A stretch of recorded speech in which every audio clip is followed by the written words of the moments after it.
Welcome to my channel ಉತ್ತರ Karnataka recipe ನೋಡಕತ್ತಂತ ಎಲ್ಲ ನನ್ನ ಅಕ್ಕ ತಂಗಿಯರಿಗೂ ನಿಮ್ಮ ಮನೆ ಮಗಳಾದ ಲಕ್ಷ್ಮಿ ಆಡ್ ಮಾಡೋ ನಮಸ್ಕಾರಗಳು ಫ್ರೆಂಡ್ಸ್. ಇವತ್ತಿನ ರೆಸಿಪಿ ಏನಂದ್ರೆ ಬದನೆಕಾಯಿ ಬೋಂಡ ಮಾಡೋದು ಹೇಗೆ ಅಂತ ನೋಡ್ಕೊಂಡ್ ಬನ್ನಿ ಫ್ರೆಂಡ್ಸ್. ಇಂಗ್ರೀಡಿಯೆಂಟ್ಸ್ ನೋಡ್ರಿ, ಒಂದು ಬೌಲ್ನಾಗ ಇಷ್ಟು ಕಡಲೆ ಹಿಟ್ಟು ತೊಗೊಂಡಿನಿ, ಬದನೆಕಾಯಿ ಬಜ್ಜಿ ಅಲ್ರಿ ಬದನೆಕಾಯಿ ತೊಗೊಂಡಿನಿ, ಆಮೇಲೆ ಜೀರಿಗೆ ಪೌಡರ್, ಶುಂಠಿ ಬೆಳ್ಳುಳ್ಳಿ ಪೇಸ್ಟು, ಆಮೇಲೆ ಅರಿಶಿನ ಪೌಡರ್, ಆಮೇಲೆ ಸ್ವಲ್ಪ ಸೋಡಾ, ರುಚಿಗೆ ತಕ್ಕಷ್ಟು ಉಪ್ಪು, ಧನಿಯಾ ಪೌಡ್ರ್. ಈಗ ನೋಡ್ರಿ ಶೇಂಗಾ, ಪುಟಾಣಿ, ಸ್ವಲ್ಪ ಕೊಬ್ಬರಿ, ಬೆಳ್ಳುಳ್ಳಿ, ಖಾರ, ಇದು ಅಚ್ಕಾರದ ಪೌಡರ್ ಹಾಕಿ ಮಿಕ್ಸಿ ಮಾಡಿ ಇಟ್ಕೊಂಡಿನಿ. ಇದು ನಾನು ರೆಸಿಪಿ ತೋರಿಸ್ತಿದ್ರಿ, ಮಿಕ್ಸಿ ಮಾಡೋದು ಲೈಟ್ ಹೋಗೋದು ಬರೋದು ಮಾಡಕತ್ತದಕ್ಕೆ ನಾನು ನಿನ್ನೆನೆ ಮಾಡಬೇಕಾಗಿತ್ತು. ಇದು ರೆಸಿಪಿ ನಾನು ಒಂದ್ಸರಿ ಮಾಡಿದ್ನಿ ಅಂದ್ರೆ 2 ರೆಸಿಪಿ ಮಾಡ್ತಿರ್ತೀನಿ. ನಿನ್ನೆ ಲೈಟ್ ಹೋಗಿದ್ಕ ನಾನು ಇದು ಹಾಗೆ ತೊಗೊಂಡಿನ್ರಿ, ವಿಡಿಯೋ ತೊಗೊಂಡಿಲ್ಲ. ಇದಕ್ಕೇನು ಹಾಕಿನಂದ್ರೆ ಶೇಂಗಾ ರೀ, ನಮ್ಮ ಕ್ವಾಂಟಿಟಿ ನೋಡ್ಕೊಂಡು ಮಾಡ್ಕೋಬೇಕು. ಶೇಂಗಾ, ಸ್ವಲ್ಪ ಪುಟಾಣಿ, ಸ್ವಲ್ಪ ಕೊಬ್ಬರಿ, ಅಚ್ಕಾರದ ಪುಡಿ, ಆಮೇಲೆ ಸ್ವಲ್ಪ ಶುಂಠಿ ಇದು ಅಚ್ಕಾರದ ಪುಡಿ, ರುಚಿಗೆ ತಕ್ಕಷ್ಟು ಉಪ್ಪು ಹಾಕಿ ಮಿಕ್ಸಿ ಮಾಡಿ ಇಟ್ಕೊಂಡು ನೋಡ್ರಿ. ಬೆಳ್ಳುಳ್ಳಿ ಹಾಕಿ ಈ ರೀತಿ ಶೇಂಗಾ ಖಾರಕ್ಕೆ ಹೆಂಗೆ ರೆಡಿ ಮಾಡ್ತೀವಿ ಆ ರೀತಿ ರೆಡಿ ಮಾಡಿ ಇಟ್ಕೊಂಡಿನಿ. ಇದು ಏನಾದ್ರೆ ಇದ್ರ ಸ್ಟಫಿಂಗ್ ಮಾಡಿ ಬೋಂಡ ಮಾಡೋದ್ರಿ. ಲೈಟ್ ಹೋಗಿದ ಕಾರಣ ಇದು ನನಗೆ ರೆಸಿಪಿ ತೊಳೋದಾಗಿಲ್ರಿ. ಇದು ಮಿಕ್ಸಿ ಮಾಡೋದು ಹಾಗೆ ಕಲಸಿಟ್ಕೊಳ್ಳೋಣ. ಕಡಲೆ ಹಿಟ್ಟು ಕ್ಲೀನಾಗಿ ಸೋಸಿ ಇಟ್ಕೊಂಡಿನಿ. ನೀವು ಎಷ್ಟು ಮಾಡ್ತೀರಿ ಅಷ್ಟು ನೋಡಿ ಇಟ್ಕೋರಿ, ನೋಡ್ಕೋಗ್ತವ್ರಿ. ನೋಡ್ರಿ, ರುಚಿಗೆ ತಕ್ಕಷ್ಟು ಉಪ್ಪು ರೀ, ರುಚಿಗೆ ತಕ್ಕಷ್ಟು ಉಪ್ಪು, ಆಮೇಲೆ ಸ್ವಲ್ಪ ಕಾಶಿರುವಂಥ ಎಣ್ಣೆ, ಸ್ವಲ್ಪ ಎಣ್ಣೆ, ಕ್ರಿಸ್ಪಿ ಬರೋಕೆ 1 ಸ್ಪೂನು ಅಕ್ಕಿ ಹಿಟ್ಟು, ಸ್ವಲ್ಪ ಅಕ್ಕಿ ಹಿಟ್ಟು. ಈಗ ಚೆನ್ನಾಗಿ ಕಲಿಸ್ಕೊಳ್ಳೋಣ. ಹಿಟ್ಟು ಕಲಸಿಡಮ್ರಿ ಫಸ್ಟ್. ಈಗ ನೋಡ್ರಿ, ಅಕ್ಕಿ ಹಿಟ್ಟು, ಉಪ್ಪು, ಎಣ್ಣೆ ಹಾಕಿ, ನೀರು ಹಾಕಿ ಬೋಂಡಕ್ಕೆ ಹೆಂಗೆ ಕಲಿಸ್ತೀವಿ ಆ ರೀತಿ ಕಲಿಸ್ಕೊಳ್ಳೋಣ. ನೋಡ್ರಿ, ಬಜ್ಜಿ ಬೋಂಡಕ್ಕೆ ಹೆಂಗೆ ಕಲಿಸ್ತೀವಿ ಆ ರೀತಿ ಕಲಿಸ್ಕೊಳ್ಳೋದು. ನಮ್ಮ ರಾಯಚೂರು ಸ್ಪೆಷಲ್ ಬದನೆಕಾಯಿ ಬೋಂಡ ಗಂಟಿಲ್ಲಾರ್ದಂಗೆ ಕಲಿಸ್ಕೋಬೇಕು ನೋಡ್ರಿ. ಬೋಂಡಕ್ಕೆ ಹೆಂಗೆ ಕಲಿಸ್ಕೋತೀವಿ ನೀವು ಕ್ವಾಂಟಿಟಿ ನೋಡ್ಕೊಂಡು ಮಾಡ್ಕೋಬೋದು ನೋಡ್ರಿ. ನಾವು ನಿನ್ನೆನೆ ಮಾಡಿಕೊಂಡು ಇದು ರೆಸಿಪಿ ಅದು ಮಿಕ್ಸಿಗೆ ಹಾಕೋದು ತೊಗೊಂಡಿಲ್ಲ. ಲೈಟ್ ಹೋಗೋದ್ರ ಸಂಬಂಧ ನಾನು ರೆಸಿಪಿ ತೊಳೋದು ಬೇಡ ಹಾಗೆ ಮಿಕ್ಸಿಗೆ ಹಾಕಿಟ್ಟಿನಿ. ಅದು ಇನ್ನೂ ಸ್ವಲ್ಪ ಮಸಾಲೆ ಐತಲ್ರಿ, ಅದೇ ಹಾಕ್ತೀನಿ. ಲೈಟು ಹೋಗೋದು ಬರೋದು ಕಾರಣದಿಂದ ರೆಸಿಪಿ ಮಾಡೋಕ್ಕಾಗಲ್ರಿ. ಮಧ್ಯಾಹ್ನ ಮಾಡ್ಬೇಕಂದ್ರೆ ಯಾರು ಬರ್ತಾರ ನೋಡ್ರಿ. ಬದ್ನಿಕಾಯಿ ಇಷ್ಟಿಷ್ಟು ಇರಬೇಕು. ಬೋಂಡ ತುಂಬಾ ಚೆನ್ನಾಗಿ ಆಗ್ತಾವೆ. ಬದ್ನಿಕಾಯಿ ಎಷ್ಟು ಸಣ್ಣ ತೋತೀರಿ ಅಷ್ಟು ಚೆನ್ನಾಗಿ ಆಗ್ತಾವೆ. ಬದ್ನಿಕಾಯಿ ನೋಡ್ರಿ, ತುಂಬಗಾಯಿ ಹೇಗೆ ನಾವು ಹೊಳ್ಕೊತೀವಿ ಆ ರೀತಿ ಹೊಳ್ಕೊಬೇಕು. ಈ ರೀತಿ ತುಂಬು ತೆಗಿಬಾರ್ದ್ರಿ, ಅಂದ್ರೆ ನಮಗೆ ಹಿಡಿದು ಹಿಂಗೆ ಬಿಡ್ಲಿಕ್ಕೆ ಚೆನ್ನಾಗಿ ಆಗ್ತದೆ. ಬಜ್ಜಿಗೆ ಹೆಂಗೆ ಬಿಡ್ತೀವಿ ಆ ಥರ ಹೋಳ್ಬಿಟ್ಟು ಈ ರೀತಿ ನೋಡ್ರಿ, ಒಳಗೆ ಹುಳ್ಕಪ್ಳಕ ಇರ್ತಾವೆ ನೋಡ್ರಿಗ. ಬದನೆಕಾಯಿ ತಾಜಾ ಇದ್ರು ಇನ್ನೂ ಸೂಪರ್ ಇರ್ತಾವೆ. ಈ ರೀತಿ ಮಾಡ್ಕೋಬೇಕು ಎಲ್ಲ ಅಷ್ಟು ಬದನೆಕಾಯಿ. ನಾನು ಸ್ಟಫಿಂಗಿಗೆ ಹೇಳಿದ್ನಲ್ರಿ, ಬೆಳ್ಳುಳ್ಳಿ, ಜೀರಿಗೆ, ಆಮೇಲೆ ಅಜ್ವೈನು, ಆಮೇಲೆ ಏನದ ಕೊಬ್ಬರಿ, ಶೇಂಗಾ, ಸ್ವಲ್ಪ ಪುಟಾಣಿ. ನೀವು ಕ್ವಾಂಟಿಟಿ ಎಷ್ಟು ತೊಗೊಂಡಿರ್ತೀರಿ ಅಷ್ಟು ತೊಗೊಂಡು ಹುರಿದು ಶೇಂಗಾ ತೊಗೊಂಡು ಪೌಡ್ರ್ ಮಾಡ್ಕೋಬೇಕು ನೋಡ್ರಿ. ಖಾರ ಪುಡಿ ಹಾಕಿ, ಅಚ್ಕಾರದ ಪುಡಿ ಹಾಕಿ ನೋಡ್ರಿ. ಸ್ವಲ್ಪ ಸೋಡಾ ಪುಡಿ ಹಾಕೋಣ ಸ್ವಲ್ಪ. ಈಗ ನೋಡ್ರಿ, ಅಜ್ವೈನು ಹಿಟ್ಟು ಆಮೇಲೆ ಹಾಕೋ ಹೊತ್ತಿಗೆ ಸೋಡಾ ಪುಡಿ ಹಾಕ್ಬೇಕ್ರಿ. ಯಾವಾಗಲೂ ಬಜ್ಜಿಗೆ ಬದನೆಕಾಯಿ ಈ ರೀತಿ ಹೋಳಿಟ್ಕೊಂಡಿವೆಲ್ಲ. ಈಗ ಎಣ್ಣೆಯಲ್ಲೇ ಫ್ರೈ ಮಾಡ್ಕೊಳ್ಳೋಣ ಬನ್ನಿ. ನೋಡ್ರಿ, ಎಣ್ಣೆ ಕಾಯ್ದದಲ್ಲ, ಎಣ್ಣೆ ಒಳಗೆ ಫ್ರೈ ಮಾಡ್ಕೊಳ್ಳೋಣ. ಸ್ವಲ್ಪ ಹೊತ್ತು ಫ್ರೈ ಮಾಡ್ಕೊಂಡು ತೆಗಿಬೇಕ್ರಿ. ಸರಿ ಹಾಕೋರಿ, ನಮಗೆ ಸ್ವಲ್ಪ ಅವಲ್ಲ ಸ್ವಲ್ಪ. ಈಗ ನೋಡ್ರಿ, ಬದನೆಕಾಯಿ ಎಣ್ಣೆಲಿ ಫ್ರೈ ಮಾಡಿವೆಲ್ಲ, ನೀಲೀಕರಣ ಅಥವಾ ಬದನೆಕಾಯಿ ನೋಡ್ರಿ ಇಷ್ಟು ಮೆತ್ತಗಾಗಿರ್ಬೇಕು ಫ್ರೈ ಆಗಾನ. ಇವು ಸ್ವಲ್ಪ ತಾರ್ಲಿ, ಇದ್ರೊಳಗೆ ಸ್ಟಫಿಂಗ್ ಮಾಡ್ಕೊಳ್ಳೋಣ. ಎಲ್ಲ ಉದುರಿ ಬಿಡ್ತಾವ್ರಿ ಇವು. ಮುಳ್ಳಿದ್ವು ಅಂದ್ರೆ ಮುಳ್ಳಿಲ್ಲಾರ ಬದನೆಕಾಯಿ ತೋರಿ. ಈಗ ನೋಡ್ರಿ, ಸ್ಟಫಿಂಗಿಗೆ ರೆಡಿ ಮಾಡ್ಕೊಳ್ಳೋಣ. ಇದಕ್ಕೇನಂದ್ರೆ ಸ್ವಲ್ಪ ಶುಂಠಿ ಬೆಳ್ಳುಳ್ಳಿ ಪೇಸ್ಟು, ಸ್ವಲ್ಪ ಲಿಂಬೆ ರಸ, ಬೇಕಿದ್ರೆ ಲಿಂಬೆ ರಸ ಹಾಕ್ಬೋದು, ಇಲ್ಲಾಂದ್ರೆ ಸ್ಕಿಪ್ ಮಾಡಿದ್ರು ನಡಿತೈತಿ. ಈಗ ಸ್ವಲ್ಪ ಜೀರಿಗೆ ಪೌಡ್ರ್ ಹಾಕೋಣ. ಜೀರಿಗೆ ಪೌಡರು, ಉಪ್ಪು, ಧನಿಯಾ ಪೌಡರ್ ಹಾಕೋಣ ಸ್ವಲ್ಪ. ಈಗ ಸ್ವಲ್ಪ ಲಿಂಬೆ ರಸ ಹಾಕ್ರಿ, ಇಲ್ಲಾಂದ್ರೆ ಆಮ್ಚೂರು ಪೌಡ್ರ್ ಇದ್ರೆ ಹಾಕ್ರಿ. ನಾನು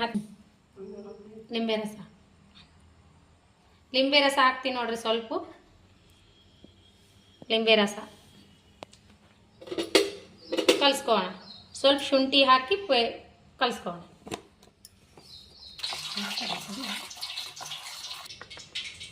ನೋಡಿರಿ ಬದ್ನಿಕಾಯಿ ಒಳಗೆ ಸ್ಟಫಿಂಗ್ ಮಾಡೋಣ. ಸ್ಟಫಿಂಗ್ ಈ ರೀತಿ ಮಾಡ್ಕೊಳ್ಳಿ. ಬಾಯಿ ಮುಚ್ಕೊಂಡ್ಬಿಡ್ಬೇಕು. ಈ ರೀತಿ ಎಲ್ಲವಷ್ಟು ಬದ್ನಿಕಾಯಿ ತುಂಬ್ಕೋಬೇಕು. ಬದ್ನಿಕಾಯಿ ನೋಡ್ರಿ ಈಗ ಈ ರೀತಿ ಆಗ್ಯಾವಲ್ಲ, ಬಿಸಿ ಆರಿಸ್ಕೋಬೇಕ್ರಿ.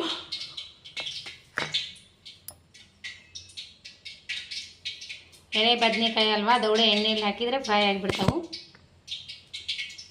ಮುಚ್ಕೋಬೇಕು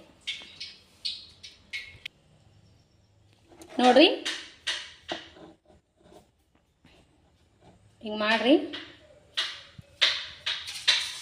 ಈಗ ಹಾಕ್ರಿ. ಹಿಂಗೆ ಮಾಡ್ರಿ.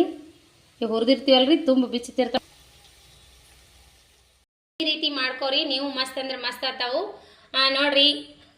ಇದು ಏನು ಬದನೆಕಾಯಿ ಬಜ್ಜಿ ನಮ್ಮ ರಾಯಚೂರು ಡಿಸ್ಟಿಕ್ ಮಾಡುವಂಥ ಬದನೆಕಾಯಿ ಬೋಂಡ ರೆಸಿಪಿ ಇಷ್ಟ ಆಗಿತ್ತಂದ್ರೆ ಲೈಕ್ ಮಾಡಿರಿ. ನೋಡ್ರಿ ಅದ್ರ ಜೊತೆ ಸ್ವಲ್ಪ ಆಲೂಗಡ್ಡೆ ಬಜ್ಜಿನೂ ಮಾಡ್ಕೊಂಡಿನಿ ನಾನು.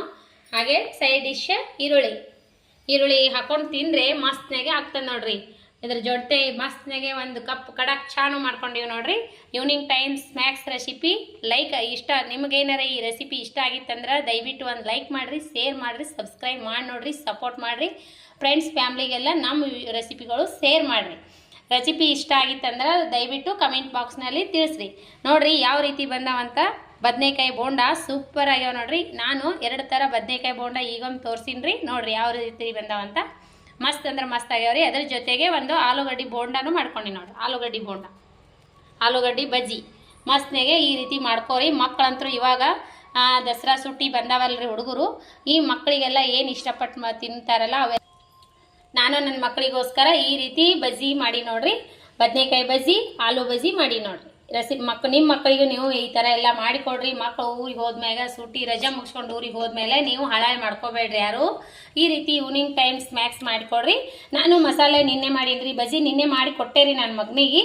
ಅದು ಲೈಟ್ ಹೋಗೋದು ಬರೋದು ಮಾಡ್ತಾವಲ್ರಿ. ಈಗ ಮಳೆ ಬೇರೆ ಬರ್ಲಿಕ್ಕತ್ತದ ಈ ಕ್ಲೈಮೇಟಿಗೆ ಮಳೆ ಬರೋದಂತೂ ಜಾಸ್ತಿನೇ. ಹೊತ್ತು ಈವ್ನಿಂಗ್ ಟೈಮ್ ಸ್ನ್ಯಾಕ್ಸಿಗೆ ಮಾಡಬೇಕಪ್ಪ ಅಂತ ಅಂದ್ಕೊಂಡೇವಂದ್ರೆ ಲೈಟ್ ಹೋಗೋದು ಮತ್ತು ಗುಡುಗು ಮಿಂಚು ಸ್ಟಾರ್ಟ್ ಆಗುತ್ತಲ್ರಿ. ಹಾಗಾಗಿ ನಾನು ನಿನ್ನೆ ಮಾಡ್ಬೇಕಂದದ ರೆಸಿಪಿ ಸ್ಕಿಪ್ ಮಾಡಿ ಸೇವು ಒಂದೇ ಮಾಡಿದ್ದೆ ನಾನು. ಅದೇ ತಿಂದ್ರವರು. ನಿನ್ನೆ ಬಜ್ಜಿನೂ ಮಾಡಿಕೊಟ್ಟೆ, ತಿಂದ್ರವರು. ನಾನು ಮತ್ತೆ ರೆಸಿಪಿ ಶೇರ್ ಮಾಡೋದ್ರಾಯ್ತು ಇವತ್ತು ಅಂತ ಹೇಳಿ ಮಸಾಲೆ ಇತ್ತಲ್ಲ ನಾನು ಮಾಡಿ ನೋಡ್ರಿ. ಮಸಾಲೆ ಏನು ಇಂಗ್ರೀಡಿಯೆಂಟ್ಸ್ ಹಾಕಿನಂತ ನಾನು ಹೇಳಿನಲ್ಲ, ಈ ರೀತಿ ಮಾಡಿಕೊಡ್ರಿ. ಮಕ್ಕಳು ತುಂಬಾ ಇಷ್ಟಪಡ್ತಾವೆ. ಬೆಳಗ್ಗೆ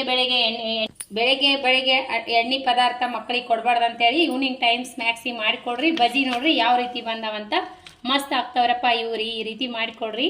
ಇವು ಕಟ್ ಮಾಡಿ ತಗೋರಿ ಮಸ್ತ್ನೇ ನೋಡ್ರಿ. ಮಸಾಲ ಒಳಗೆಲ್ಲ ಮಸಾಲ, ಮೇಲ್ಗಡೆ ಬಜ್ಜಿ ಚೆನ್ನಾಗಾಗತ್ತಮ್ಮ. ತೊಗೊಂಡು ತಿನ್ರಿ. ಮಗ ಬಂದಾನ್ರಿ ಸೂಟಿಗೆ, ಮಗನಿಗೆ ಏನು ಬೇಕೆಲ್ಲ ನಾನು ಮಾಡಿಕೊಡ್ಬೇಕು ಮಕ್ಕಳಿಗೆ. ಎಲ್ಲ ಮಕ್ಕಳಿಗೂ ಎಲ್ಲರೂ ತಾಯಿದೇರು ಮಕ್ಕಳಿಗೆ ಮಾಡಿಕೊಡೋದು ಇದೆ ಅಲ್ರಿ. ಮಕ್ಕಳು ಬೇಡಿದ್ದೆಲ್ಲ ನೋಡ್ರಿ ಯಾವ ರೀತಿ ಮಸಾಲ ನೋಡ್ರಿ ಇಲ್ಲೇ ಇದೆ ನೋಡ್ರಿ. ಈ ರೀತಿ ಮಾಡ್ಕೋರಿ ನೀವು ಮಸ್ತ್ನಾಗೆ ನೋಡ್ರಿ. ಆಲೂ ಬಜ್ಜಿ ಮಸ್ತ್ ಆಗ್ಯಾವಲ್ರಿ. ಹೀರಿಕಾಯಿ ಬಜ್ಜಿ ರೆಸಿಪಿ ಹಾಕೀನಿ, ಆಲೂ ಬಜ್ಜಿ ರೆಸಿಪಿ ಹಾಕೀನಿ. ಇನ್ನೊಂಥರ ಗದಗ ಸ್ಪೆಷಲ್ ಬದನೆಕಾಯಿ ಬಜ್ಜಿನೂ ನಾನು ಹಾಕೀನಿ. ಯಾರೆಲ್ಲ ನೋಡಿಲ್ಲ ನೀವು ತಕ್ಷಣ ಹೋಗಿ ನೋಡ್ರಿ ನನ್ನ ಹಳೆಯ ರೆಸಿಪಿ ಒಳಗೆ. ಈ ರೀತಿ ಕಟ್ ಮಾಡಿಕೊಡ್ರಿ ನೋಡ್ರಿ. ಮಸಾಲ ಒಳಗೆ ಮಸ್ತ್ ಆಗ್ಯಾವ್ರಿ. ಮಸ್ತ್ ಟೇಸ್ಟ್ ಆಗ್ತಾವ. ಇವು ಚಪಾತಿ ಜೊತೆ ತಿಂದ್ರು ಮಸ್ತ್ ಟೇಸ್ಟ್ ಆಗ್ತಾವ ನೋಡ್ರಿ. ಹಾಗೆ ತಿನ್ನೋದು ಅಲ್ಪ ಅಂದ್ರೆ ಚಪಾತಿ ಜೊತೆನೂ ತಿನ್ಬೋದು. ಮಸ್ತ್ ಆಗ್ತಾವ್ರಿ. ಬದ್ನಿಕಾಯಿ ಮಾತ್ರ ತುಂಬಾ ನೋಡ್ರಿ. ಮಸಾಲ ಒಳಗೆ ಮಸ್ತ್ ಆಗ್ಯಾವ. ತಿಂದು ಇಷ್ಟ ಆಯ್ತಾ ನೋಡ್ರಿ. ನನ್ನ ಮಗನಿಗೆ ಇಷ್ಟ ಆಗ್ಯದ ವಿಷ್ಣು. ನನ್ನ ಮಗ 2ನೇದವ ಬಂದಾನ್ರಿ. 1ನೇದವ ಬಂದಿಲ್ಲ, ಅವನಿಗೆ ಸೂಟಿ ಇಲ್ಲಂತ, ಅವನಿಗೆ ರಜೆ ಇಲ್ಲಂತ, ಅವ್ನು ಬಂದಿಲ್ಲ. ಇವನೊಬ್ನು ಬಂದಾನ. ಇವನಿಗೆ ಏನು ಬೇಕೆಲ್ಲ ನಾನು ತಿನ್ನಿಸ್ಬೇಕು. ನೋಡಂಬರಿ ನಾವು ಟೇಸ್ಟ್ ಮಾಡಿ ನೋಡೋಣ ಅಂತ ಬನ್ನಿ ಫ್ರೆಂಡ್ಸ್. ರೆಸಿಪಿ ಟೇಸ್ಟ್ ಮಾಡೋಣ ಬನ್ನಿ. ಒಳಗಡೆ ಹಾಕಿರುವಂಥ ಶೇಂಗಾ ಸ್ಟಫಿಂಗ್ ಏನದಲ್ರಿ, ಬೆಳ್ಳುಳ್ಳಿ, ಶುಂಠಿ, ಬೆಳ್ಳುಳ್ಳಿ ಪೇಸ್ಟು ಬಾಯಲ್ಲಿ ಈ ರೀತಿ ಕಡ್ದು ಬಿಟ್ರೆ ಬಜ್ಜಿ ಮಸ್ತ್ನಾಗಿ ಟೇಸ್ಟ್ ಆಗ್ತದೆ ನೋಡ್ರಿ. ಬಿಸಿ ಬಿಸಿ ಬಜ್ಜಿ ತಿಂತಾ ಇದ್ರೆ ತಿನ್ಬೇಕು ಅನಿಸ್ತದೆ ಈ ಥರ ಕ್ಲೈಮೇಟಿಗೆ. ಇದ್ರ ಜೊತೆ ಕಡಕ್ ಒಂದು ಕಪ್ ಚಾ ಸೂಪರ್ ನೋಡ್ರಿ. ನಮ್ಮ ರಾಯಚೂರು ಡಿಸ್ಟಿಕ್ ಬದನೆಕಾಯಿ ಬಜ್ಜಿ ಸೂಪರ್ ಆಗ್ಯಾವ ನೋಡ್ರಿ. ನಿಮ್ಗೆ ಏನಾರ ಇಷ್ಟ ಆಗಿತ್ತು ಅಂದ್ರೆ ದಯವಿಟ್ಟು ಮಾಡ್ಕೊಂಡು ತಿನ್ನಿರಿ. ಮಕ್ಕಳಿಗೆಲ್ಲ ತಿನ್ನಿಸ್ರಿ. ಮನೆ ಮಂದಿ ಎಲ್ಲ ಇಷ್ಟಪಟ್ಟು ತಿನ್ನುವಂಥ ರೆಸಿಪಿ ನಾನು ಹೇಳ್ಕೊಟ್ಟಿನಿ ಸೂಪರಾಗಿ. ಈ ರೆಸಿಪಿ ಇಷ್ಟ ಆದ್ರೆ ಲೈಕ್ ಮಾಡಿರಿ, ಶೇರ್ ಮಾಡಿರಿ, ಸಬ್ಸ್ಕ್ರೈಬ್ ಮಾಡಿ ನೋಡಿರಿ. ಇದೇ ರೀತಿ ಪ್ರೀತಿ ವಿಶ್ವಾಸ ಸದಾಕಾಲ ತೋರಿಸ್ರಿ. ಯಾರೆಲ್ಲ ನನ್ನ ರೆಸಿಪೀಸ್ ಬಿಡ್ವಿನ್ ಟೈಮ್ ತೊಗೊಂಡು ನೋಡ್ಲಾತ್ತೀರಿ ಅವರಿಗೆಲ್ಲ ತುಂಬು ಹೃದಯದ ಧನ್ಯವಾದಗಳು ಫ್ರೆಂಡ್ಸ್. ಮತ್ತೆ ಮುಂದಿನ ರೆಸಿಪಿ ಒಳಗೆ ಸಿಗೋಣ ಫ್ರೆಂಡ್ಸ್. ನಮಸ್ಕಾರ, ಬಾಯ್ ಫ್ರೆಂಡ್ಸ್.